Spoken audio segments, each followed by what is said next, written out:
E aí, Nelson, tudo pronto? Tudo pronto? Podemos começar? Acho que sim. Vamos lá. Ok.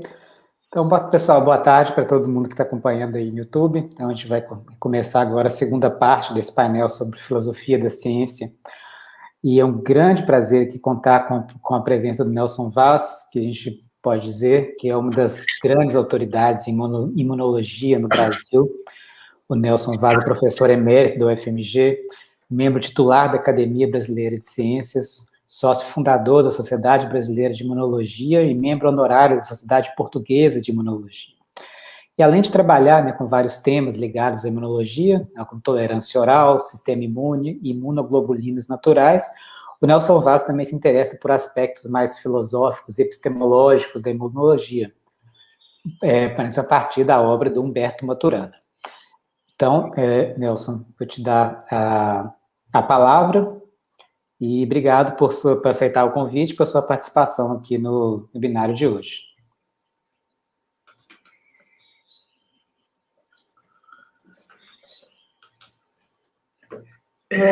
Eu sou...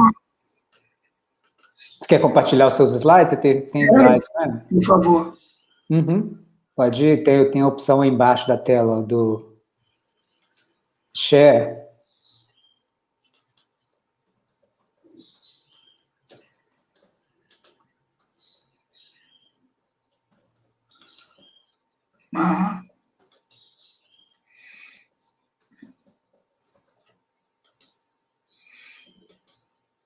Ok.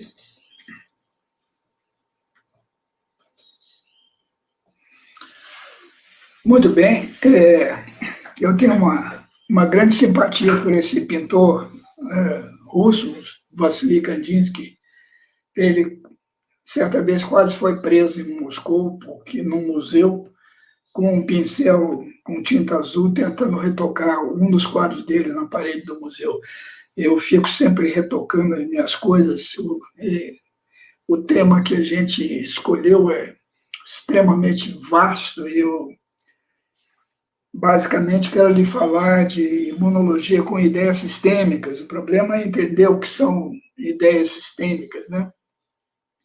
Em resumo, eu vou dizer a vocês que as doenças infecciosas agudas, elas não são resultado da colisão acidental com agentes infecciosos, elas são obras culturais humanas, que a imunologia pode fazer pouco para resolver esse problema, que os sucessos da vacinologia são obtidos empiricamente por tentativa e erro, como Pasteur fazia no século XIX, mas que há muita esperança em uma outra abordagem sistêmica que vê o sistema imune como uma rede complexa, multiconectada.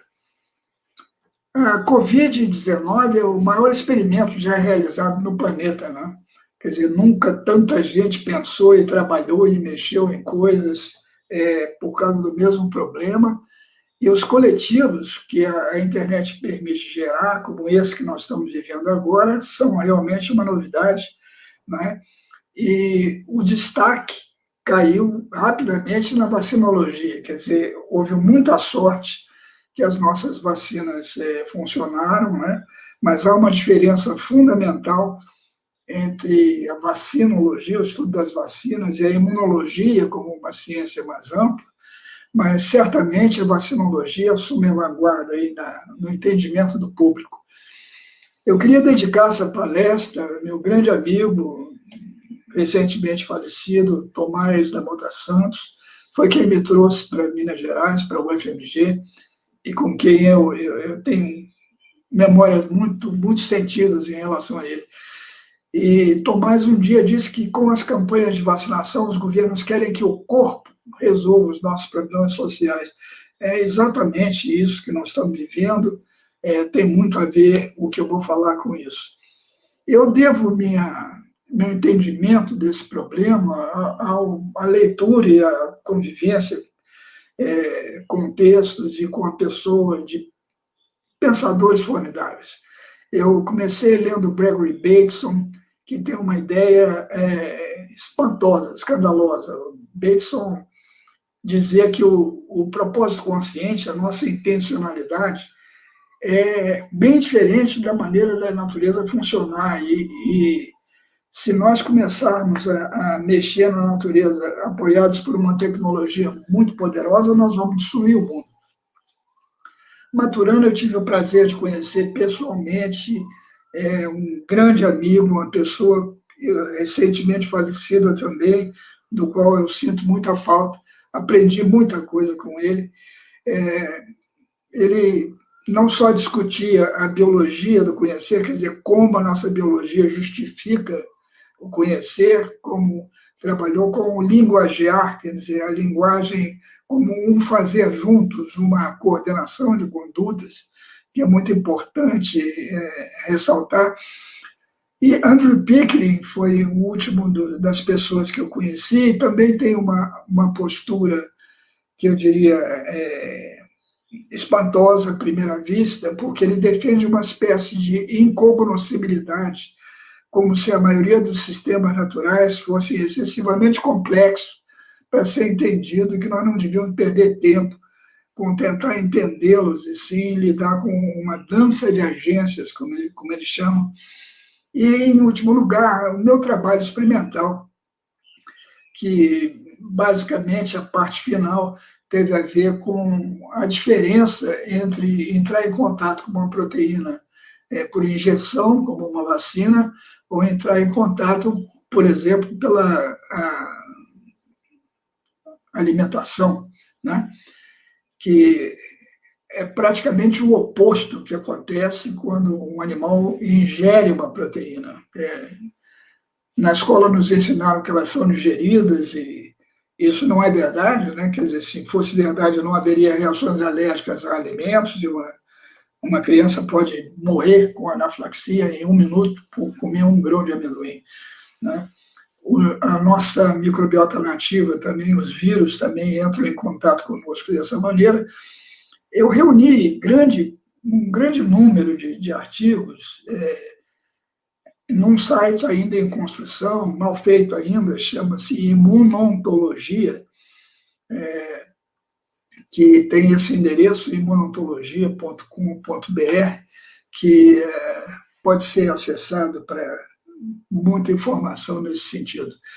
Eu queria justificar o termo imunoontologia, porque a imunologia, como entendida, ela é epistêmica, como tem a ver com conhecer, né? Como nessa frase de Maturana, se pensarmos o sistema imunitário como um sistema cognitivo, quer dizer, se a gente pensar na atividade imunológica como um estranhamento, quer dizer, a detecção de um invasor do corpo, né? Um vírus, uma bactéria, um parasita, ou uma molécula de um alimento, né? Um produto da microbiota nativa, nós buscaremos explicar isso que aconteceu em termos cognitivos, segundo o que nós pensamos que é um fenômeno cognitivo. E, certamente, pensar sobre o que é um fenômeno cognitivo não é uma atividade comum de imunologistas. Eu sugiro este livro, que já está esgotado, mas pode ser obtido facilmente na internet, na editora da Universidade de Santa Catarina, que eu escrevi com pessoas extremamente inteligentes, podosas, João Francisco Botelho, Gustavo Ramos, e colocamos como epígrafe nesse livro essa frase de Jorge Podosy, que é a plasticidade nos modos do desenvolvimento biológico, né? Que em todos os momentos há variação, e isso permite uma diversidade maravilhosa de características de seres vivos, né? Mas o problema, segundo Podosy, não é o que é plástico, não é o que varia, e sim o que se conserva. Porque se a mudança é uma condição constitutiva do viver, então como é que se conserva aquilo que se conserva? Quer dizer, como é que se conserva aquilo que se conserva naquilo que muda? Né? Podosy tem essa capacidade de criar frases extremamente sintéticas e esclarecedoras. Por exemplo, ele diz que sistemas são entidades compostas, quer dizer, que contêm componentes que mudam sem se transformar em outra coisa. Não é mais que isso e não é menos que isso também. A Covid-19 tem tido o isolamento físico promovido pela Covid-19, tem tido consequências, algumas boas, algumas ruins, né? E uma delas que tem sido notada é o virtual desaparecimento da influenza. No inverno, nessa época, nós já devíamos estar tendo morte de algumas pessoas, velhinhos, com influenza, e tanto nos Estados Unidos como na Europa, o número de casos de influenza severa, mortal, caiu a zero. Agora, há um outro fenômeno que tem sido notado também, que é o desaparecimento das crises de asma brônquica, asma crônica. Isso é surpreendente, porque a maioria dos alergenos identificados pela medicina para desencadear a crise de asmas são domésticos.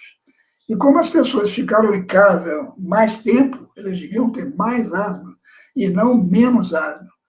E o fato de que elas têm, portanto, asma na rua, no ambiente externo, sugere outra etiologia, possivelmente infecções, né? E uma possibilidade de infecções virais. Se isso for verdade, os asmáticos podem se beneficiar, por exemplo, de manter o uso das máscaras e do álcool gel, disso que nós estamos nos acostumando, depois que a pandemia passar. Existe uma lacuna, um gap enorme no entendimento da imunologia. Quer dizer, na imunologia, a gente pula de moléculas diretamente para a clínica. Quer dizer, entre as moléculas de anticorpo, a molécula da spike protein do vírus, o encaixe nos receptores moleculares, e a doença clínica, existe um enorme conjunto de fatores que precisa ser esclarecido e que a gente conhece muito mal. Da mesma maneira, do outro lado, a saúde individual e a saúde coletiva são coisas diferentes, quer dizer, entre o organismo e a sociedade existe um número enorme de variáveis que tinham que ser estudadas mais claramente, né? Além disso, eu me preocupo muito com essa diferença entre o ser vivo e a pessoa, quer dizer, o ser vivo e o organismo tem uma outra lacuna que é o objeto do tratamento da biologia do conhecer e da linguagem de Maturana. Queria chamar a atenção para contingências, para eventos inesperáveis, que são discutidos de uma maneira extraordinariamente interessante nesse livro editado por Lena Soller, Frizio e também o Andrew Pickering, que discute esse problema filosófico que recebe pouca atenção, que é a diferença entre o contingencialismo e o inevitabilismo. Quer dizer, no inevitabilismo, se a gente começar a mexer com qualquer coisa ligada à eletricidade, inevitavelmente a gente vai chegar nas equações de Maxwell, não é? Na introdução, o Lena Soller pergunta se a ciência podia ter sido diferente.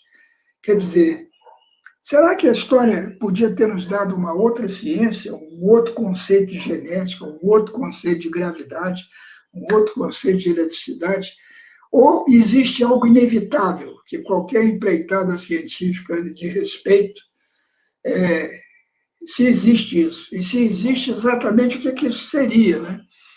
Nesse mesmo livro, Pickering fala da notável ausência de visões ontológicas que não imaginem o mundo como regular e conhecível. Uma ontologia que imagine algo diferente. Quer dizer, as maçanetas são fixas, as mesas são fixas, as calçadas também. A gente é preparado e ensina as nossas crianças a lidar com um mundo predizível. A natureza não cansa de nos surpreender com novidades. E nós não temos nada na educação que nos prepare para o inesperável, para o que a vida nos reserva. Um exemplo de inesperável é esse aqui. O meteoro que caiu na Península de Yucatán, ele gerou das rochas naturais dessa península uma quantidade enorme de rochedos, de pedaços de pedra incandescentes que se espalharam pelo mundo inteiro, botaram o mundo inteiro em fogo, encheram a atmosfera de gases sulfurosos, além disso escureceram o planeta durante um longo tempo, e foi mortal para um monte de seres vivos, né? Agora, se ele tivesse caído meia hora atrás, ele cairia no Atlântico, criaria um tsunami gigantesco, mas não faria nada do que fez, tendo caído nas rochas de Yucatán. E se ele caísse meia hora depois, ele cairia no Pacífico e faria um outro tsunami. Mas não teria acabado com os dinossauros, e é possível que a gente não estivesse aqui se os dinossauros e os outros seres vivos não tivessem sido extintos nessa época e desse origem aos mamíferos. Eu acho incrível que a gente possa recordar meia hora, há 67 milhões de anos atrás, para apontar essa contingência.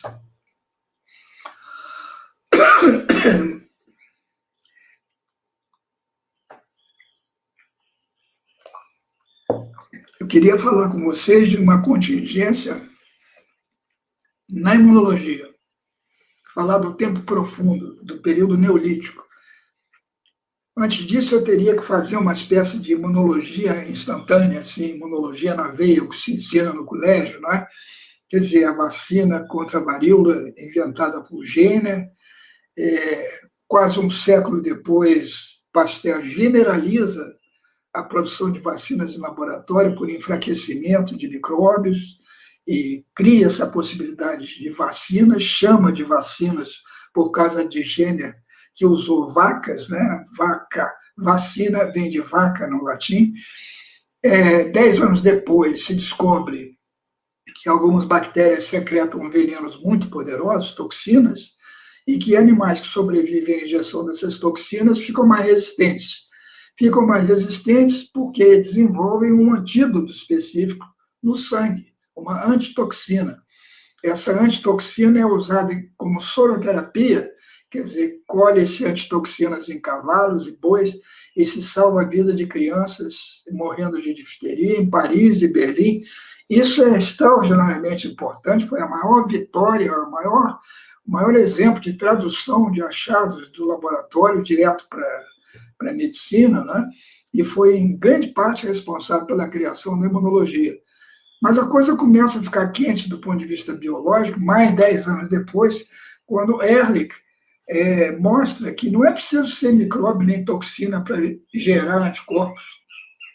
E ele gera anticorpos para proteína de plantas, para hemácias de outros indivíduos, faz uma cabra produzir anticorpos para hemácia de outra cabra. Quer dizer, uma versatilidade completamente inacreditável. E um paradoxo, né? Como é que pode o corpo formar antídotos específicos, particulares para cada caso, para uma variedade potencialmente ilimitada de materiais que não pertencem ao corpo?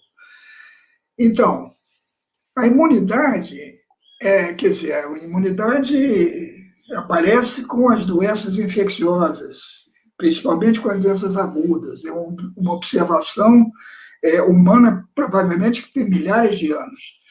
Depois, as vacinas aparecem com a prevenção, no trabalho de Pasteur, depois anticorpos no trabalho de Behring, depois Ehrlich, o tratamento, a soroterapia, a transferência de anticorpos.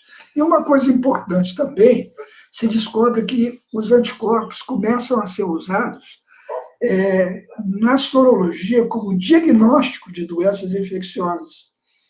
Quer dizer, isso aqui, a invenção de nova vacina mostrou ser muito mais difícil do que se imaginava.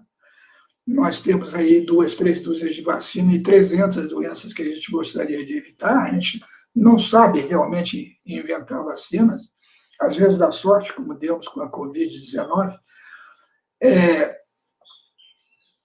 o tratamento com a soroterapia também não funciona, na maioria dos casos, funciona para doenças que envolvem toxinas, como difteria, tétano, picada de serpente, de escorpião, mas não funciona para outras doenças.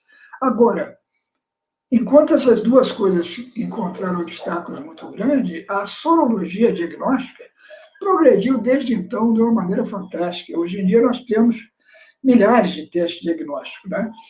Agora, isso aqui nos convence que realmente o corpo é capaz de fazer, sob medida, antídotos específicos para materiais estranhos que o invadem. Quer dizer, isso aqui é o selo de um entendimento epistemológico da imunologia, como se o corpo realmente entendesse que foi invadido por um material estranho. Eu quero chamar a atenção para a contingência do tempo profundo, para epidemias que surgiram no período neolítico, 10 mil anos atrás. Eu recomendo fortemente a leitura desse livro, Against the Grain. James Scott é um antropólogo político da Yale.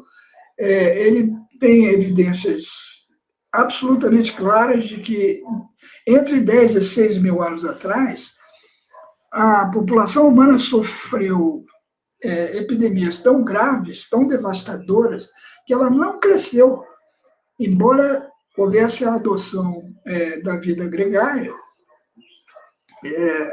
o cultivo como o cultivo de cereais, como trigo, centeio, cevada. Isso levou a uma grande aglomeração humana, um grande aumento da aglomeração humana, a domesticação de um grande número de mamíferos e de aves. Isso possibilitou o transbordamento de vírus dessas espécies para a espécie humana, numa dieta baseada em carboidratos e sem ferro, quer dizer, provavelmente consequências graves na resistência de crianças, de mulheres, pela perda periódica de ferro, né?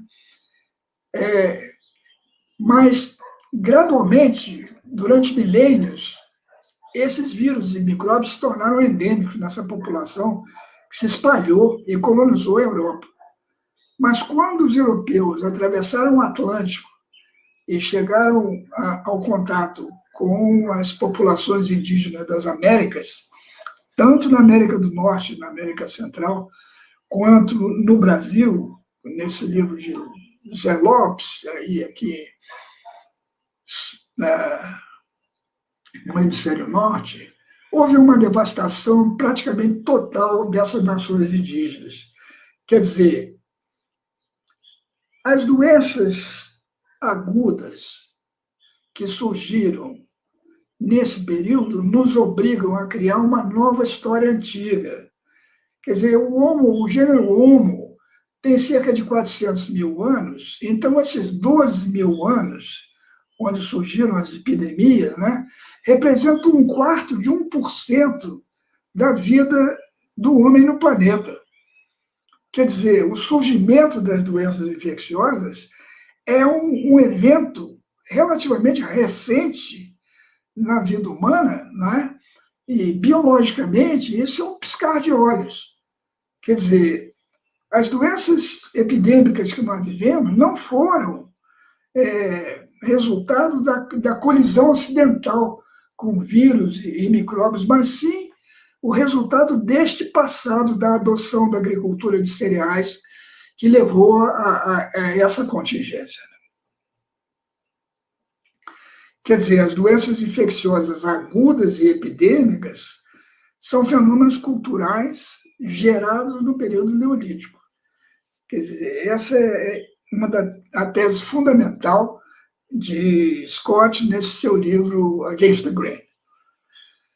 Bom, a Covid-19 envolve conjuminação de vários fatores, não vírus, a biopolítica, a desigualdade social, fatores ecológicos, a superpopulação humana E a contingência, quer dizer, porque esse vírus em particular, em meio a milhares de outros, foi capaz de causar a pandemia, né?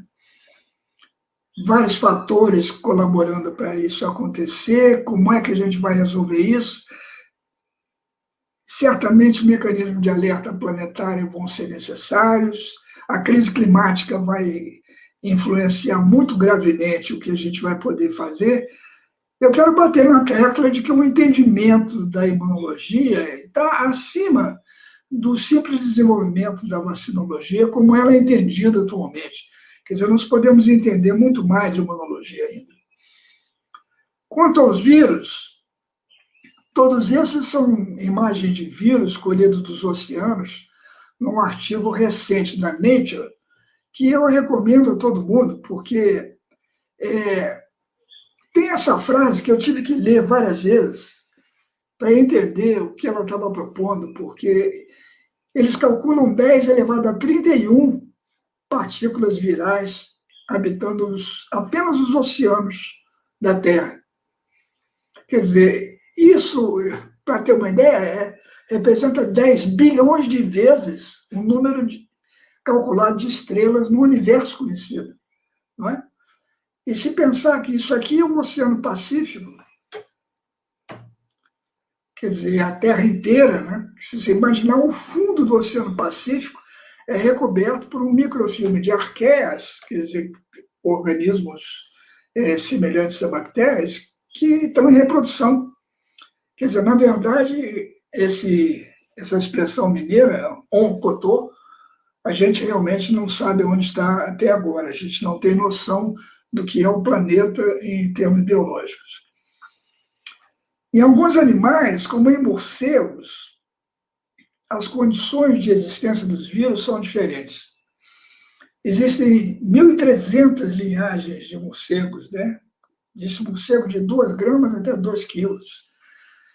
Aparentemente, o Bauplano, o plano de construção do organismo de mamíferos, não foi adequado ao voo. Quer dizer, o voo prolongado, a longa distância de um morcego, é extremamente cansativo e envolve a destruição de um número grande de células. Quer dizer, para lidar com essa destruição celular, os morcegos evoluíram um mecanismo anti-inflamatório muito potente.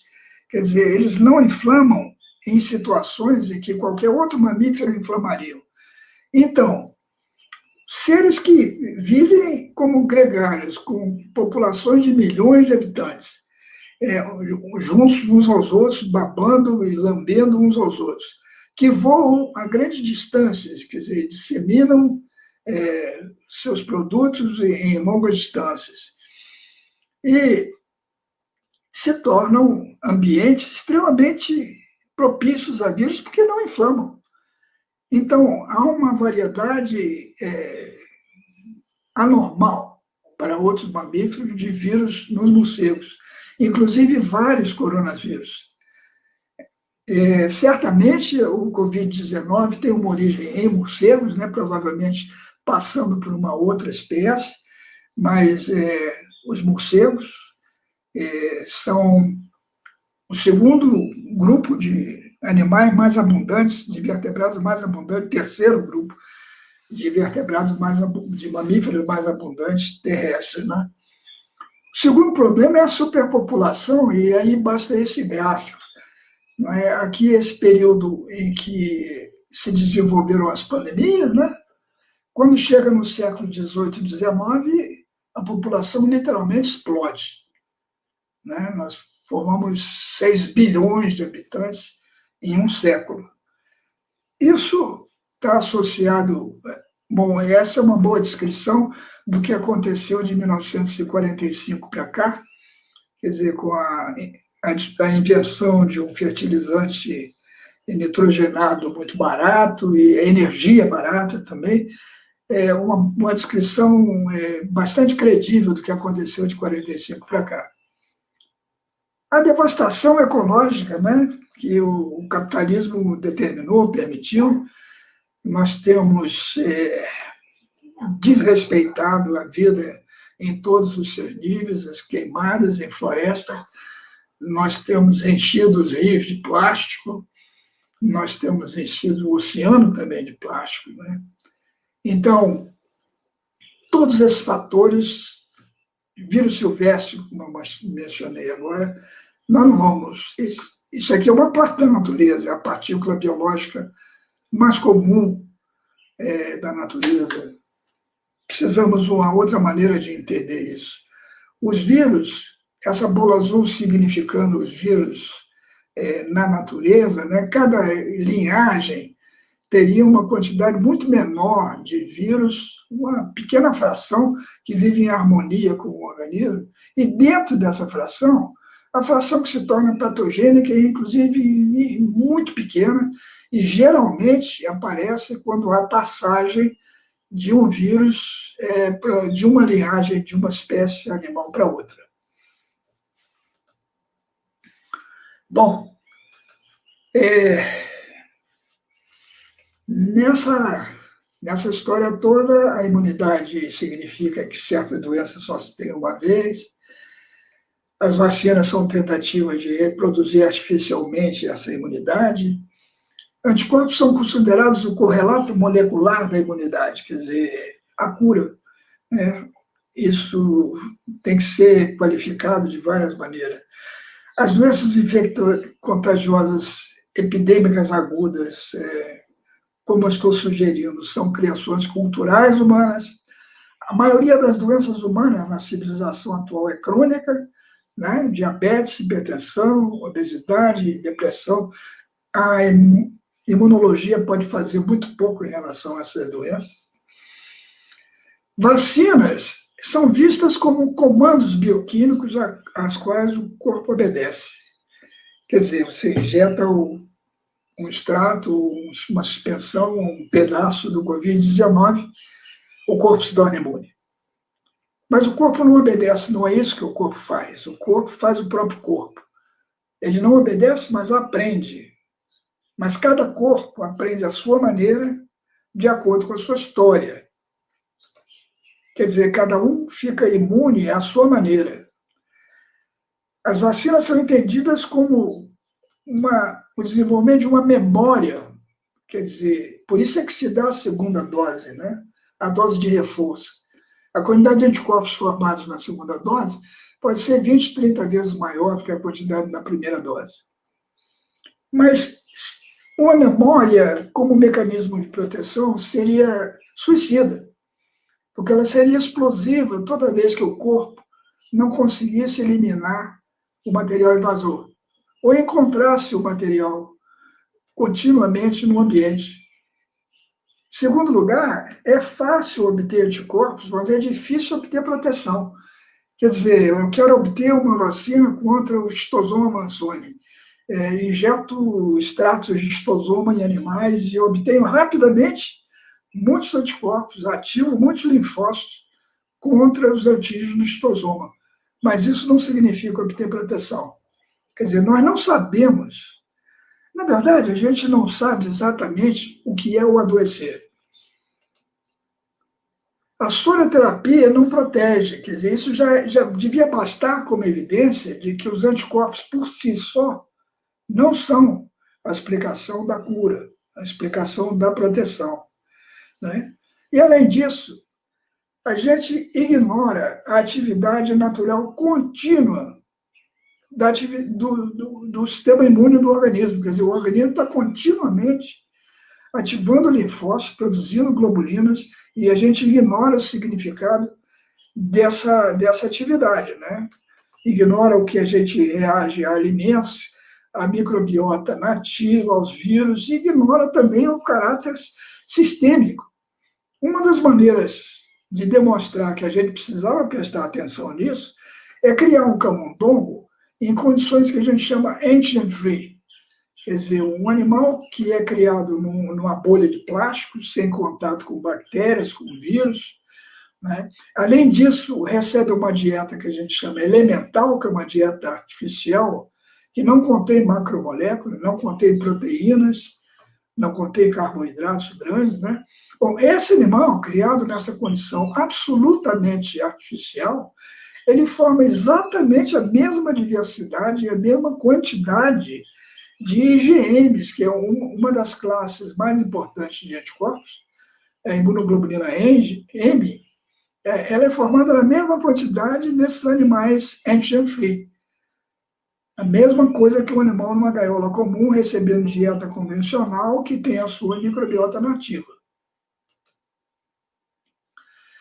Eu queria falar só um pouquinho mais sobre imunologia, citando a ideia mais importante da imunologia. Essa ideia deriva de Niels Jerne, que foi o imunologista mais interessante do século XX, né? Em 1951, na tese de doutorado dele, defendeu o doutorado dele aos 40 anos de idade. Ele já era formado em física também. A tese era sobre a formação espontânea de uma quantidade quase inacreditável de imunoglobulinas, que ele chamou de anticorpos naturais. Quer dizer, qualquer coelho que ele tomasse, um coelho normal, que não foi manipulado, continha anticorpos capazes de neutralizar qualquer vírus, qualquer bacteriófago que ele usasse como antígeno. A tese dele mostra isso. Então, em 1954, ele tem a ideia mais importante da imunologia, que está escrita nessa frase: é bom saber que o antígeno não participa da formação dos anticorpos. Quer dizer, essa ideia é absolutamente contraintuitiva, né? Qualquer pessoa desavisada que pensa em imunologia pensa que o antígeno induz a formação dos anticorpos. Mas o que o antígeno faz é apenas facilitar ou dificultar também a produção de anticorpos que já estão sendo produzidos no organismo. E a coisa não é unívoca, não existe um anticorpo para um antígeno. Existem milhares de globulinas que podem servir como se fossem anticorpos para qualquer detalhe do antígeno, né? Com base nisso, um ano depois, ele publica a primeira teoria de seleção natural, quer dizer, aproximando o conhecimento darwiniano da imunologia, quer dizer, aproximando a imunologia da biologia, que até então era muito mais próxima da bioquímica e da medicina do que da biologia, né? Ele leva 20 anos para produzir uma segunda teoria, conhecida como teoria da rede, que leva à seguinte conclusão: exatamente porque essa população é tão gigantescamente complexa e diversificada, os componentes dessa população reagem com tudo. Inclusive reagem entre si, reagem consigo mesmo. Quer dizer, formam uma rede complexa, multiconectada, que eu estou separando aqui, formando uma cadeia, para mostrar que esse antígeno aqui, que eu vou chamar de anticorpo 1, né? Esse anticorpo está reagindo com um detalhezinho desse antígeno aqui, que é uma coisa pequena, digamos 9, 10, 20 aminoácidos aqui, né? Ele também reage, ele é reconhecido por outro anticorpo, quer dizer, ele é um antígeno para outro anticorpo, mas ele também reconhece esse detalhe na estrutura de um terceiro anticorpo. Esse pareamento aqui é interessante, porque esse anti-anticorpo aqui é o que o Jerne chama da imagem interna desse determinante, né? Então, com esse elemento aqui, ele propõe uma teoria que as globulinas formam uma rede que se equilibra, que tem padrões estruturais, quer dizer, que são robustamente estáveis, que mantêm o que ele chama de autoestados, eigenstates, é o nome técnico, e principalmente essa ideia de que existem imagens internas. Quer dizer que o sistema imune é uma máquina de copiar, que copia primeiro o que está mais perto, que é ele mesmo, copia a si mesmo, né? Vejam vocês que consequências isso pode ter. Suponha que isso aqui é um componente de uma membrana celular, o ECA2, onde se liga o coronavírus. A gente tem um anticorpo, não, a gente tem vários anticorpos naturais, mas vamos simbolizar aqui esse anticorpo 1, esse idiotipo 1, né, que reage com um detalhe aqui. Ele reage também com um outro detalhe que é a imagem interna desse determinante aqui. Agora, se o vírus usa esse detalhe como receptor para entrar na célula, ele vai ter que atravessar o plasma antes, que está cheio desse anticorpo aqui. Quer dizer, antes de reagir com esse material, ele vai ter que reagir com esse aqui, e através dessa ponta aqui, o anticorpo vai levar ele para um macrófago. Quer dizer, a cópia de autocomponentes, isso aqui, a cópia de autocomponentes em globulinas, confere uma proteção não antecipatória ao organismo. Quer dizer, a estrutura resulta protetora, mas o organismo não fez esse anticorpo aqui para se defender desse vírus. Esse vírus é inesperável. Quer dizer, esse vírus é inesperável. A gente não pode prever que vai encontrar com ele, mas quando encontrar, nós vamos estar protegidos dele de uma maneira não antecipatória por causa da nossa própria dinâmica estrutural. Quer dizer, não é um mecanismo epistemológico, é uma dinâmica estrutural. Esses padrões que o organismo estabelece, que são robustamente estáveis, padrões de reatividade das imunoglobulinas, estão sendo estudados há 20 anos. Aqui na UFRJ, Alberto Nóbrega e André Wiley são pioneiros nesse tipo de estudo. Em Israel, Aaron Cohen, também é nosso conhecido, desenvolveu o microarrays, quer dizer, ele põe muitos antígenos numa lamínula, 800 antígenos numa lamínula, e estuda esses padrões de reatividade. Eles são robustamente estáveis, podem até se reconstituir, se regenerar. Quer dizer, um camundonguinho irradiado, perde os linfócitos, perde os padrões, regenera os padrões que tinha. Quer dizer, é uma parte da construção e manutenção do organismo. Não é simplesmente um aparato de defesa. Então, meu apelo é para estudar essa atividade natural como uma rede complexa, multiconectada. Eu vejo as expansões clonais, as respostas imunes específicas, como perda de complexidade. Quer dizer, quando um linfócito se expande e forma milhões de linfócitos iguais, ele ocupa espaço no sistema imune. Muito provavelmente, isso é o que acontece no envelhecimento, isso é o que explica parte da perda da versatilidade do velho, do organismo senil. Fiquei muito feliz de encontrar na Harvard o pessoal de fisiologia falando de envelhecimento como perda de complexidade também. Lewis Lipset é um dos pesquisadores que faz isso. Esse gráfico é extraordinário, porque ele compara a frequência cardíaca de um homem de 30 anos com a frequência cardíaca de um homem de 80. O espetacular aqui é que o traçado do homem de 80 é mais simples. Quer dizer, a complexidade, as arritmias transitórias vividas aqui pelo homem de 30 anos são muito mais frequentes do que o que acontece no idoso. E essa regularidade aqui é muito perigosa, porque ela pode deslizar rapidamente para uma arritmia de onde ele não tem muita condição de sair. Quer dizer, pensar no envelhecimento como simplificação é muito curioso. E a doença também pode ser vista como uma simplificação. Quer dizer, a guerra é mais simples que a paz. Na guerra, o objetivo comum é destruir o inimigo. Não se pensa muito na educação, no transporte, na agricultura. No organismo é a mesma coisa. Uma das mensagens finais que eu quero dar é que, por favor, leiam esse artigo de Daniel Nicholson, 2019. Está no artigo Journal Theoretical Biology 477. Isso aqui é o receptor da interleucina 12. A IL-12 é uma citocina, essa coisa azul aqui, e esse é o receptor. O que Nicholson faz uma extensa discussão, perguntando se a célula é realmente uma máquina. E ele pergunta se as proteínas realmente têm uma estrutura definida. E mostra que as proteínas, tem algumas que não se enrolam. realmente estão sempre desenroladas. Mas a grande maioria das proteínas desenrola parte da sua estrutura de acordo com o contexto onde está.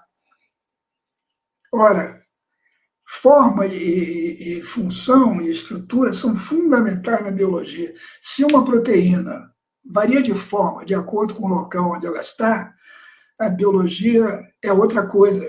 É muito diferente do que a gente está imaginando até agora. Eu me lembro um trabalho de René Dubos falando do dilema de Pasteur, porque um pouco antes de resolver estudar as vacinas, ele trabalhou com o bicho da seda, que as colônias de bicho da seda de Paris estavam doentes, e ele estudou uma doença chamada Flacherie e mostrou que as lagartas podiam ser curadas por maior areação, por exposição ao sol, uma limpeza mais frequente, e ele resolveu estudar maneira de aumentar essa resistência natural dos animais. Mas quando houve o acidente de laboratório que levou ele a descobrir as vacinas contra a cólera aviária, ele optou por estudar vacinas. Essa decisão dele aqui teve uma consequência gravíssima, que foi criar a imunologia do jeito que a imunologia foi criada. Então, eu vou voltar para os meus mentores, para os meus gurus, e também continuar com alguma parte da experimentação com os camundongos cada vez mais difíceis de conseguir agora, durante a pandemia. Mas sugiro a vocês uma visita ao Imunontologia, o site Imunontologia. Muito obrigado.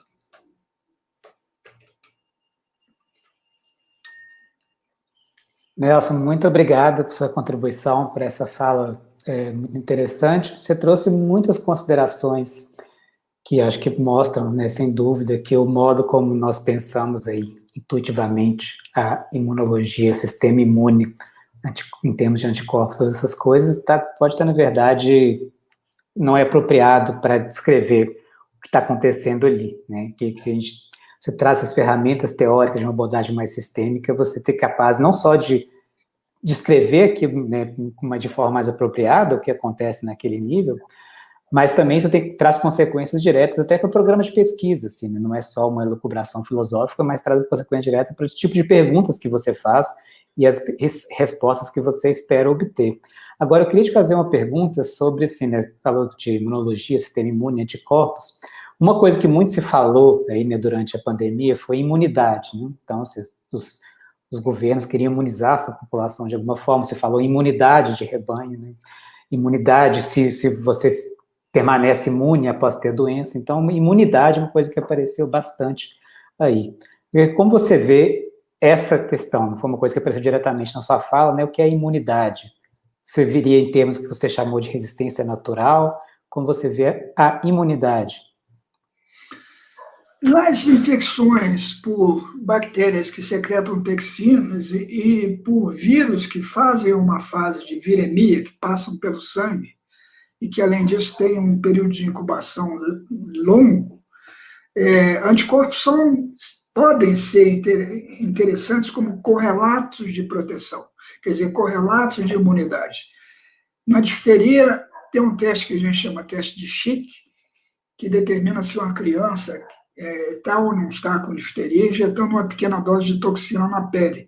Se ela está imune, ela não tem lesão nenhuma. Se ela não está, ela faz uma lesãozinha hemorrágica.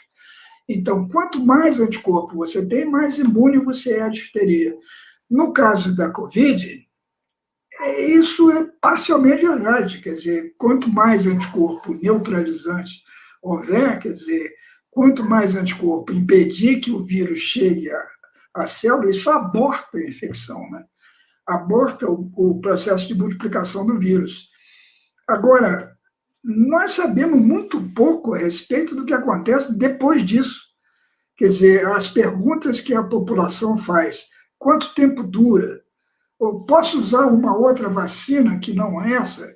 É o mesmo antígeno. Esse progresso com as vacinas de RNA mensageiro é realmente um progresso, porque, por exemplo, se houver um variante que escape das vacinas atuais, é fácil, relativamente fácil, fazer uma outra vacina que atenda esse variante, mas que consequências a longo prazo tem essas respostas extremamente intensas que a gente está conseguindo com o RNA mensageiro, a gente não sabe. Nós estamos participando, como eu tentei dizer um dos primeiros slides, da maior experiência coletiva que a humanidade já fez. Quer dizer, imunizar grande parte da população sem ter uma ideia do que vai acontecer. E as vacinas não podem ser consideradas panaceias, quer dizer, que vão resolver todo o problema. A epidemiologia é muito mais importante que a imunologia nesse momento. Quer dizer, o isolamento físico é muito mais sério do que a vacina, quer dizer, as providências biopolíticas são muito mais importantes para a imunidade do que a vacinação. Não estou dizendo que a vacinação não é importante, eu estou dizendo que o isolamento é mais importante, quer dizer, o uso de máscara e providências como higienizar a mão e não aglomerar, não ficar em ambientes fechados, isso é um conhecimento milenar. Quer dizer, isso não é um conhecimento de agora, a gente viveu outras epidemias, né? E uma coisa para pensar é que até agora morreram o quê? 2,5 milhões de pessoas com a Covid, coisa dessa ordem. A espanhola, há 100 anos atrás, matou 40 milhões de pessoas, no mínimo, numa população que era 4 vezes menor que a nossa. Quer dizer, esse desaparecimento da influenza, por exemplo, que a gente não explica, não sabe explicar, há uma preocupação crescente com o que vai acontecer quando as crianças voltarem às escolas e os vírus de influenza voltarem também. A gente não tem ideia do que vai acontecer. Então, a imunidade tinha que ser entregue aos epidemiologistas competentes que tomassem as providências adequadas. Sim, e quando teve a citação que você usou lá no início da sua fala, né, sobre que nós queremos que o corpo resolva os nossos problemas sociais, né, acho que era isso. Isso. E como que isso entra nessa concepção, né, que você está falando da imunologia, da epidemiologia, essa sensibilidade a esses problemas sociais? Com o mesmo argumento, o corpo não pode resolver essas contradições sociais, não é? Quer dizer, por isso é que essa ideia da vacinação não deve ser vista como essa panaceia, e, além disso, como se houvesse um conhecimento detalhado do que acontece, porque as vacinas ainda são produzidas por experiência e erro. Quer dizer, essas vacinas anti-Covid-19, elas tiveram a fase 2, a fase 3. Você tem que testar na população para saber se funciona ou não. A humanidade investiu bilhões de dólares e euros numa vacina anti-HIV e nós estamos praticamente na estaca zero. Nós queremos uma vacina para dengue, que está sendo pesquisada há mais de 50 anos, nós não temos nada. Quer dizer, nós não sabemos o que acontece, o investimento necessário é em pesquisa básica, tanto em imunologia como em epidemiologia. Ok, Nelson, obrigado. Tem mais alguma pergunta aí de quem está assistindo no YouTube? O Beto Viana disse que queria fazer uma pergunta, deve estar digitando. Alguém mais tem alguma pergunta?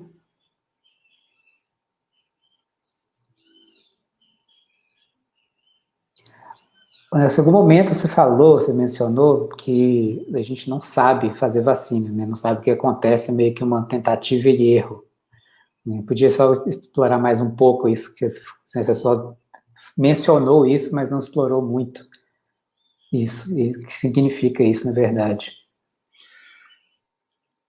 É o que eu estava dizendo, se você tem um vírus ou tem um micróbio e você quer produzir uma vacina, você isola elementos desse vírus ou desse micróbio, injeta em animais como primeira providência, ver se é tóxico em si, né? quer dizer, além da infecção, ele pode ser tóxico de outras maneiras, mas você vê se ele produz anticorpos, né? Em primeiro lugar. Se é imunogênico, se produz bem anticorpos, se tem que se adicionar a ele materiais que a gente chama de adjuvantes para reforçar a produção de anticorpos. Esse é o primeiro conjunto de problemas. Agora, saber se esses anticorpos resultam em proteção é muito mais complicado, porque, inclusive, envolve o desenvolvimento de um modelo experimental. Em algumas situações, isso tem que ser testado em humanos. Né? Então, tem um pequeno grupo de voluntários, primeiro, que é testado com uma vacina, se aquilo funciona, não é tóxico, não é patogênico, então se testa numa população maior, para depois, então, abrir para a população em geral. Quer dizer, o que acontece? Por que a gente tem que fazer esse teste? A gente não sabe prever o que vai acontecer nos testes reais. Eu vou colocar uma pergunta aqui do Ernesto Perini. Que tipo de pergunta biológica se perde sobre esta e sobre futuras pandemias ao manter o foco sobre a vacinologia? Eu acho que se perde a investigação sobre a natureza da atividade imunológica. Né? Quer dizer, o organismo não é um respondedor. Quer dizer, a atividade imunológica não é um estranhamento. Não é? Quer dizer, é uma atividade contínua. Grande parte dos anticorpos, todos os anticorpos podem ser chamados de autoanticorpos, porque todos eles reagem uns com os outros. Né? Nós entendemos muito pouco desses conjuntos complexos, multiconectados. E é isso que tem que ser entendido. Nós estamos perdendo as perguntas reais sobre como funciona a atividade imunológica.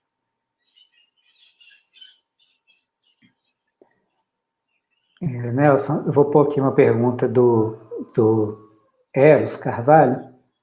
Ele fala: gostaria que o professor Nelson Vaz comentasse a afirmação, se não estou enganado, de que não entendemos o que seja a doença. Aí ele tem uma segunda parte, essa pergunta.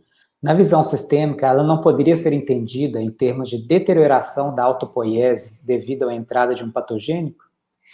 Pois é. Eu tenho uns e-mails que eu troquei com o Maturana em 2018, onde ele me faz um alerta, diz assim, lembre-se de que a cura não vem dos anticorpos, vem dos antígenos, a cura vem do restabelecimento da harmonia da autopoiese molecular. Agora, com que linguagem, com que espírito eu vou falar com os meus colegas neodarwinistas, bioquímicos, sobre a harmonia da autopoiese molecular? Né? Eu me ressenti muito disso, mas eu não quero fugir da pergunta que a gente não sabe o que é doença. Em algumas situações, a doença é muito clara, porque a doença depende da destruição celular. Né? Mas houve um pesquisador chamado Otto Weinberg, nos anos 20, anos 1910, 1920, foi um dos primeiros a mexer com modelos bacterianos de produção de doença, e ele tem essa frase notável, dizendo que as bactérias podem estar envolvidas na causa das doenças infecciosas, mas não as explicam. Quer dizer, a doença infecciosa, você vê um animal sair da sua fisiologia, ter sintomas patológicos. Agora, qual é o mecanismo patogênico? O que acontece? Não é? Por exemplo, eu estou dizendo que a gente não sabe o que são as doenças. As doenças autoimunes. As doenças autoimunes são explicadas assim. São coisas que o sistema imune se desvia e começa a atacar o próprio organismo. Em primeiro lugar, o sistema imune não ataca nada. O sistema imune não tem intencionalidade, não tem poder discriminatório. Células não reconhecem nada. Quer dizer, são metáforas que não podem ser levadas ao pé da letra. Não é? Agora, em um número muito grande de situações, você encontra o que os imunologistas chamam de expansões oligoclonais. Quer dizer, expansões de pequeno número de clones. Quer dizer, em vez de ter 1.500 clones moderadamente ativados numa certa situação, você tem, em vez de 1.500, tem 15. Só que esses 15 estão gigantescamente ativados. Isso é uma diminuição da versatilidade. Quer dizer, essa perda de versatilidade, quer dizer, essa diminuição da complexidade do organismo, pode ser um mecanismo patogênico importantíssimo. Quer dizer, o mesmo mecanismo patogênico em ação no envelhecimento. Compreende? Nelson, tem uma pergunta aqui do Beto Viana, vou colocar aqui para você. Tem um jargão da infectologia, né, à espera da Big One, né, como a grande onda dos surfistas. Na sua proposta da pandemia como criação cultural, penso se a gripe espanhola seria um exemplo de uma Big One. Aí continua aqui. Mas é agora que temos, além da escalada da tragédia ambiental, uma rede aérea que liga em horas os pontos mais distantes do globo. Então, ainda podemos esperar a Big One ou é inesperável? Não, o grande medo de quem está lendo essa história conscientemente é esse. Quer dizer que a Covid-19 está nos dando uma chance de treinar o que a gente pode fazer. Quer dizer, eliminar os governos incompetentes, por exemplo, né? E botar gente sabida no poder para que ela possa preparar o que nós podemos eventualmente fazer, mas se vier um vírus de influenza com a letalidade, a contagiosidade que tinha o vírus de influenza, e pode ser pior do que o vírus da espanhola, como você diz, né, na epidemiologia é extremamente importante a velocidade com que o contágio acontece. Com o avião a jato, que em 48 horas a coisa pode se disseminar pelo planeta inteiro, nós estamos atrapalhados. Então, a superpopulação não tem como controlar da noite para o dia, não é? O aquecimento global, por exemplo, a destruição dos anfíbios, que está matando perereca, sapo e rã de todo lado, não é? Acabou com tudo que tinha no México, causado por um fungo, né? Esse fungo foi trazido pelo ser humano, quer dizer, pelos americanos da África para a América, mas ele está crescendo em função do aquecimento global. Quer dizer, houve mudanças climáticas que favoreceram o crescimento do fungo. Quer dizer, tudo isso vai se entrelaçar e vai criar problemas mais complicados do que aqueles que nós vimos até agora. Então, pensar que possa haver a Big One, pode haver a Gigantic One, ok?